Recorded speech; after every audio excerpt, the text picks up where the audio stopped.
ฉันอยู่ในนั้นและคงไม่มีวันนั้นเลย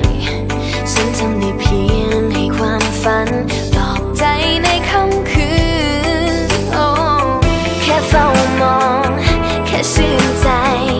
แค่ยิ้มผ่านลมฟ้าไปเพื่อจะรับรู้เพื่อเธอจะมองมาสักครั้งหนึ่งให้อยู่ภายในใจเป็นหมื่นล้านค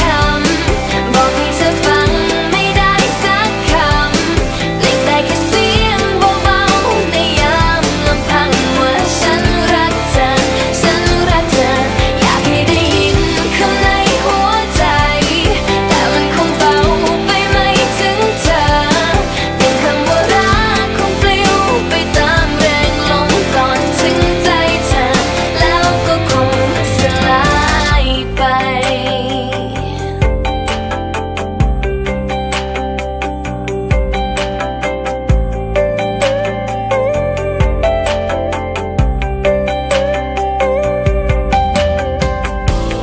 แม้มันจะมี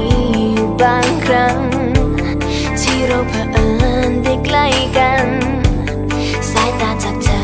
ก็มองข้ามผ่านไปอยู่ทุกทีแค่เฝ้ามองแค่ชื่นใจแค่ยิ้มผ่านลมฟ้าไปเพื่อจะรับรู้เพื่อเธอจะมองมาสักครั้งหนึ่งให้อยู่ภายในใจเป็นหมื่นล้านคำบอกให้เธอฟังไม่ได้สักคำเปล่งได้แค่เสียงเบาๆในยามลำพังว่าฉันรักเธอฉันรักเธออยากให้ได้ยินข้างในหัวใจแต่มันคงเบาไปไม่ถึงเธอ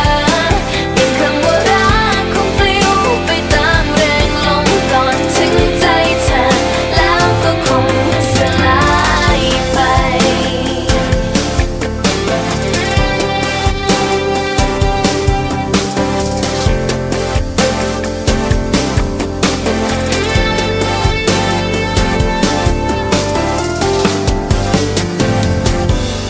อยู่ภายในใจเป็นหมื่นล้านคำและอยากให้เธอได้ยิน